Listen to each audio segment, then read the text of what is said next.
Hello students, कैसे बेटा। Students, आज हम लोग स्टार्ट करेंगे new chapter history class 10th the age of industrialization. So let's be start this chapter. Chapter name बेटा द इंडस्ट्रियलाइजेशन है। इंडस्ट्रियलाइजेशन कह रहे हैं the time period when production was based on hand not by the industrialization. ठीक है ना। Means बेटा देखिए, जैसे इंडस्ट्रियलाइजेशन स्टार्ट हुआ तो सबसे पहले जो सामान बन के आते थे, जैसे मान लीजिए आज हम लोग देखते हैं तो वो सारे सामान इंडस्ट्रीज से फैक्ट्री से निकल के आते हैं।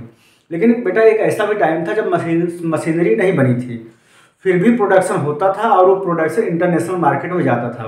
भारत से हुआ या यूरोपियन कंट्रीज से हुआ या एशियन कंट्रीज से हुआ। ठीक है ना।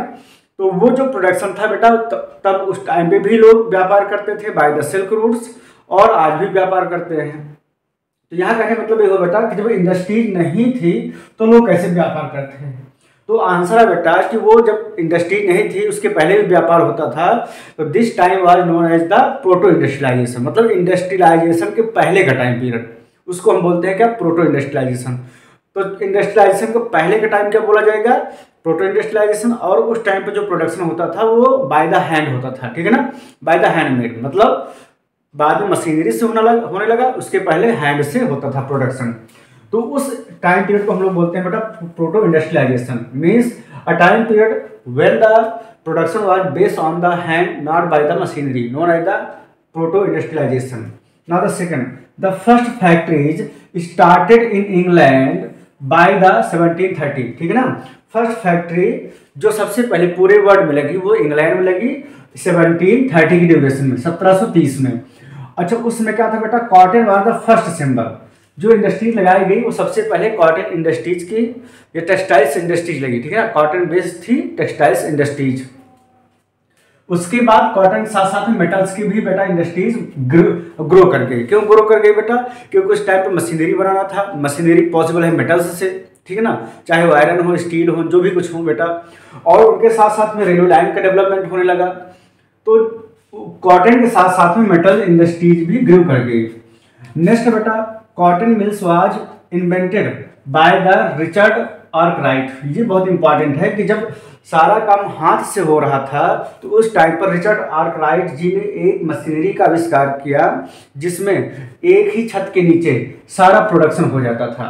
मतलब आप भी समझो बेटा कि पहले क्या था कि गांव में, सपोज कीजिए गांव है, तो किसी एक व्यक्ति से कॉटन लेता था, फिर कॉटन को कन्वर्ट करता था थ्रेड में, थ्रेड कन्वर्ट होता था बेटा बड़े बड़े बंडल्स में, है ना। उन बंडल्स का यूज करके वीवर्स क्या करते थे, कपड़े बुनते थे। कपड़े बुनने के बाद फिर उनको मशीनरी में ले जाते थे, वहां पर काट करके उनको डिजाइन दिया जाता था, मतलब सिला जाता था। आज क्या होने लगा कि एक ही छत के नीचे, ठीक है ना, बड़ी सी मशीनरी लग गई है, उसी के नीचे बेटा सारा प्रोडक्शन हो रहा है। इनको बार बार कहीं लाने के लिए नहीं जाना पड़ता है। तो इससे टाइम की भी बचत हो रही है, पैसे की भी बचत हो रही है। तो ये बेटा सबसे पहले इंडस्ट्री जो कॉटन मिल थी डेवलप की गई रिचर्ड आर्कराइट के through. After the 1840 iron and steel industries became the main industries. और फिर क्या हुआ बेटा कि अगले लगभग 100 सालों में, 1730 से 1840, 100 साल बाद क्या हुआ कि iron and steel industries main industries हो गई, कॉटन पीछे हो गया। क्यों हो गया बेटा, क्योंकि इंडस्ट्रियलाइजेशन बहुत जोरों पर था। तो तमाम तरीके के मशीनरी का डेवलपमेंट स्टार्ट हो गया, और जितने भी बेटा मशीनरी थी सब में आयरन और स्टील का ही यूज होता है।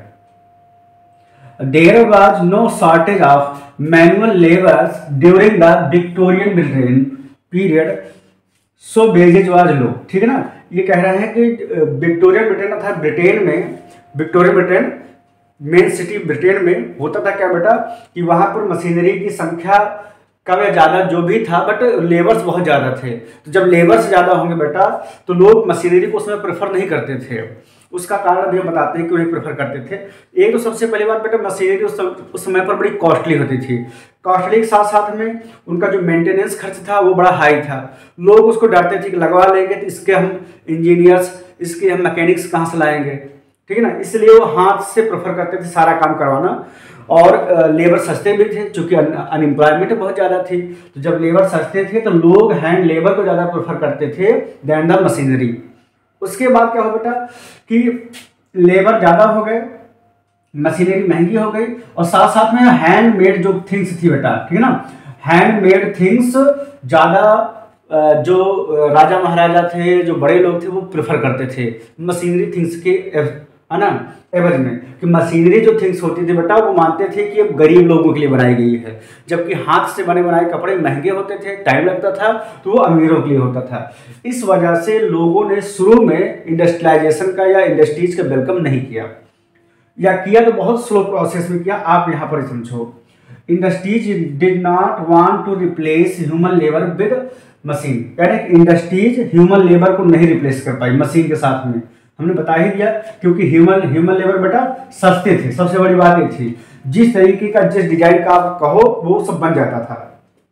जैसे मान लीजिए आज मशीन से बने बनाए कपड़े आते हैं, और लोगों की मान लीजिए किसी की नीड है 28, कहते हैं कि इनके कपड़े की साइज क्या है, किसी का 40 है, 44 है, 46 है, 48 है, तो यहाँ पर अगर आप देखें तो 45 नहीं मिलेगा, 47 नहीं मिलेगा आपको, है ना, हर 2-2 नंबर बाद मिलेगा। तो इसका कहने का मतलब इनका ये हुआ कि जो मशीन थी वो परफेक्ट साइज नहीं दे सकती है, लेकिन जो हाथ था, अगर आप टेलर के पास चले जाएं तो जितना कहिए उतना आपकी वो, है ना, एकदम करेक्ट नाप दे देगा, ना कम ना ज़्यादा। तो वो हैंडमेड हो गया। Industrialist preferred manual labour for seasonal industries, ठीक है ना।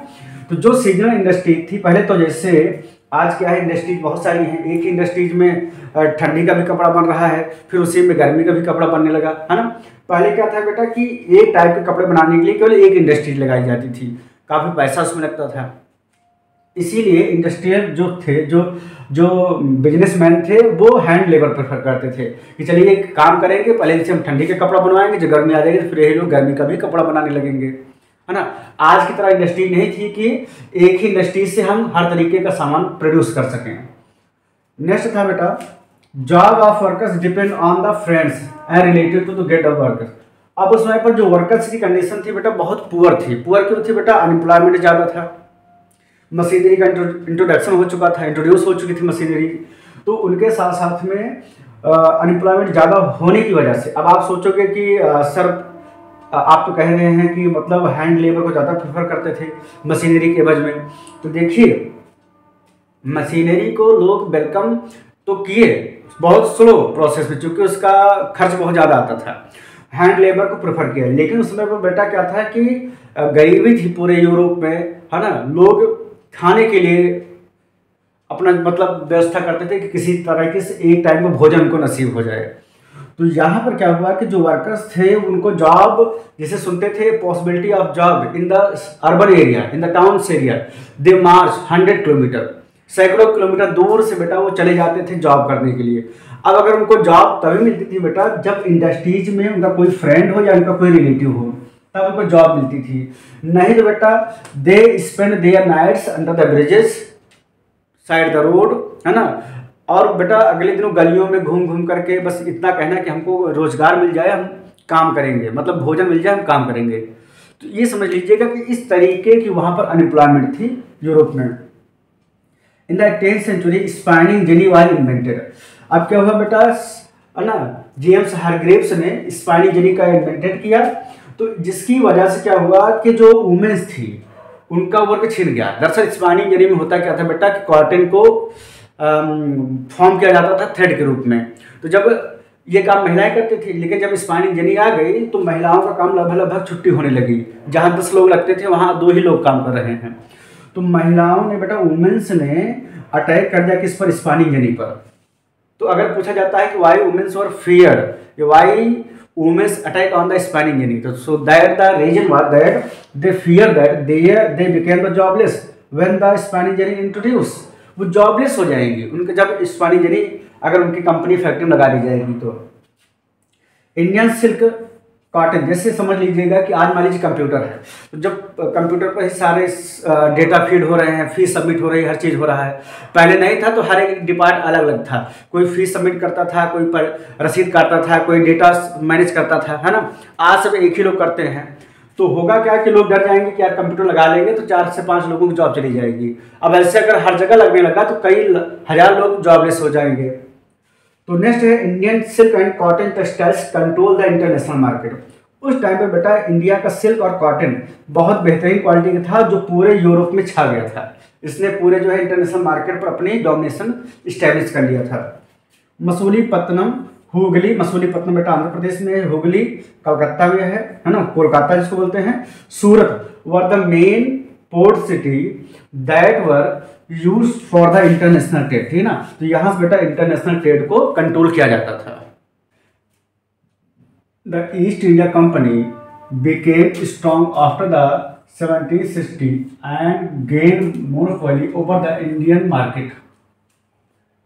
यहाँ कह रहे बेटा कि 1760 के बाद ईस्ट इंडिया कंपनी बेटा ज़्यादा स्ट्रांग हो गई इंडिया में, जिससे उसने इंडियन मार्केट पर अपनी मोनोपॉली कर ली, अर्थात उसका एकाधिकार हो गया। और अदर कंपनी चाहे वो डच हो, डेनिश हो, फ्रांसीसी हो, उनका उतना प्रभाव नहीं रहा। अच्छा, ये हुआ क्यों बेटा? अगर आपको याद हो तो 1757 में बैटल ऑफ प्लासी हुआ था। बैटल ऑफ प्लासी के बाद से फिर 1764 में क्या होता है? बैटल ऑफ बक्सर होता है।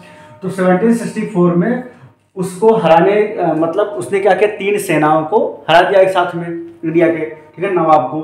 तो अब उसको लगा कि हमको इंडिया में कोई हरा नहीं सकता है, इसलिए उसने खुद से पूरे इंडिया के पॉलिटिक्स को कंट्रोल कर लिया।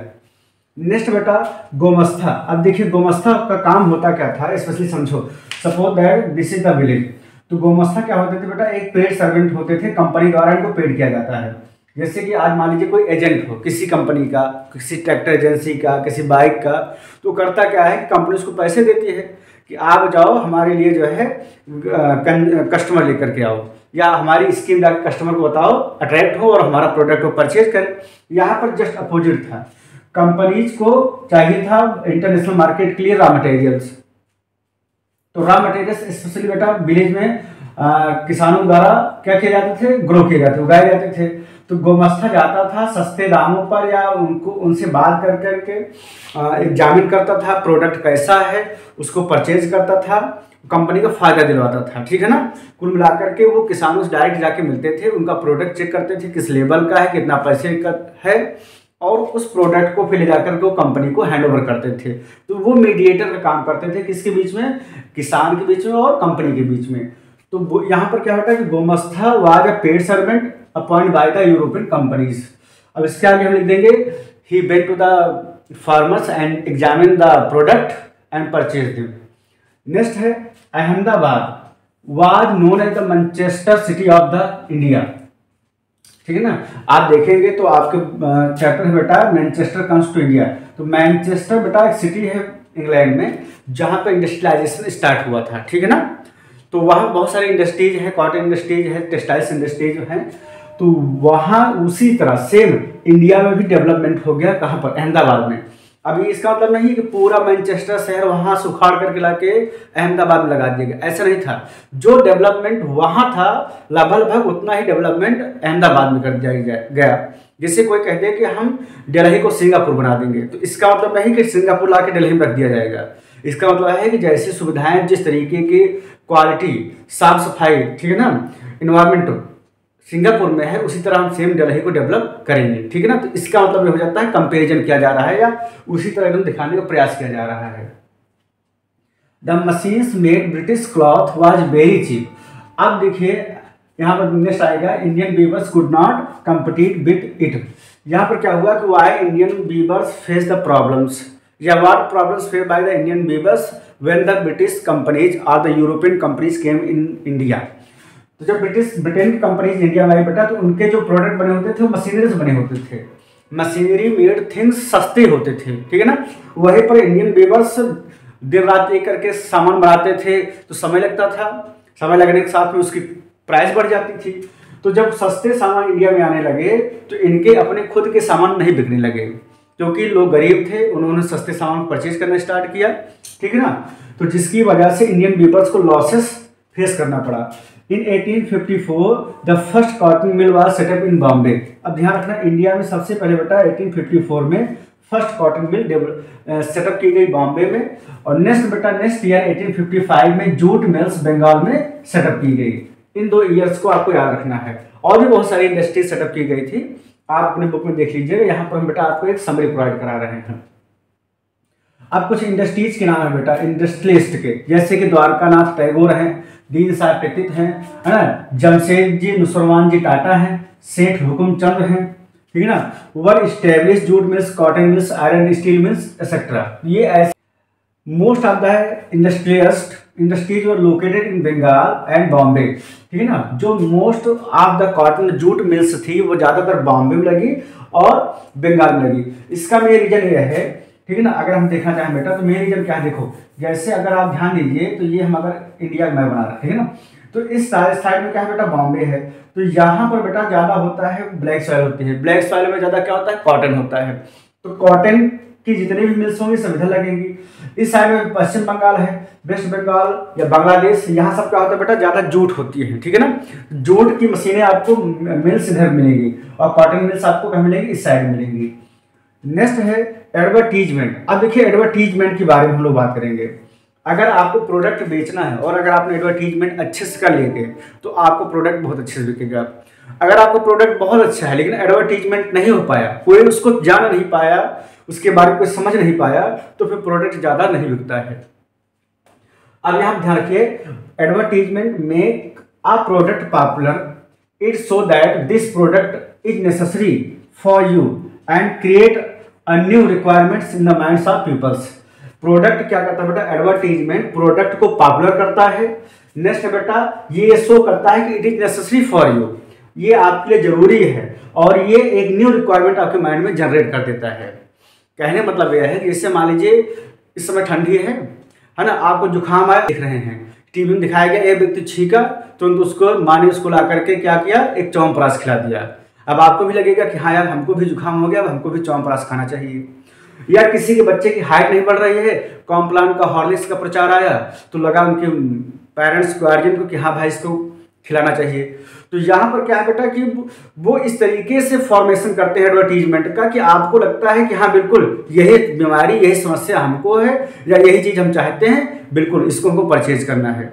जैसे आप एक अच्छे से फोटोग्राफर हैं तो आप कैमरा मत लीजिए, ऐसा मोबाइल दिखाएंगे जिसका ही कैमरा बहुत बेहतर क्वालिटी की दिखाएंगे वो एडवर्टीजमेंट में, तो आपको लगेगा बिल्कुल यार ये मेरे लिए सेल्फी के लिए सबसे बेस्ट कैमरा है।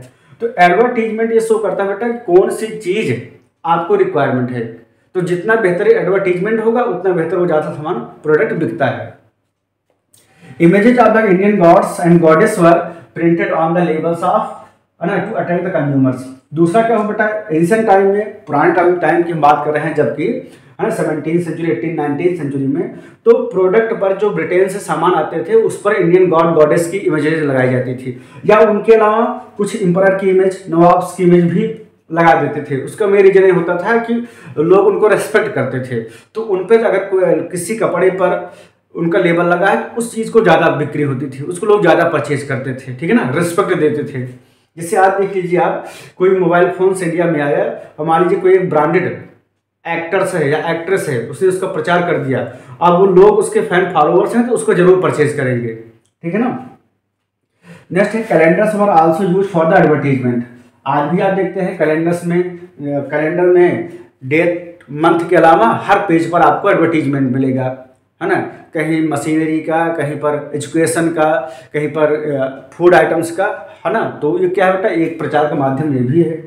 Advertisement also carried the nationalist स्वदेशी मैसेज। और एडवर्टीजमेंट बेटा क्या करता है, स्वदेशी मूवमेंट के ड्यूरेशन में या जब हमारा देश आज़ाद नहीं हुआ था तो उस समय पर इस तरीके के कई सारे एडवर्टीजमेंट कराए जाते थे। जैसे कि आज ही आप देखते हो, है ना, बाबा रामदेव बोलते हैं पतंजलि को लो ये स्वदेशी है, विदेशी भगाओ, अर्थात स्वदेशी अपनाओ विदेशी भगाओ। तो इस तरीके से क्या है बेटा कि एडवर्टीजमेंट कंज्यूमर के माइंड में ये शो करता है कि it is necessary for you and इसको आप जरूर परचेज करें। तो आई होप बेटा कि ये जो पूरा वीडियो आपको पसंद आया होगा। So please like this video, share and subscribe. Thank you.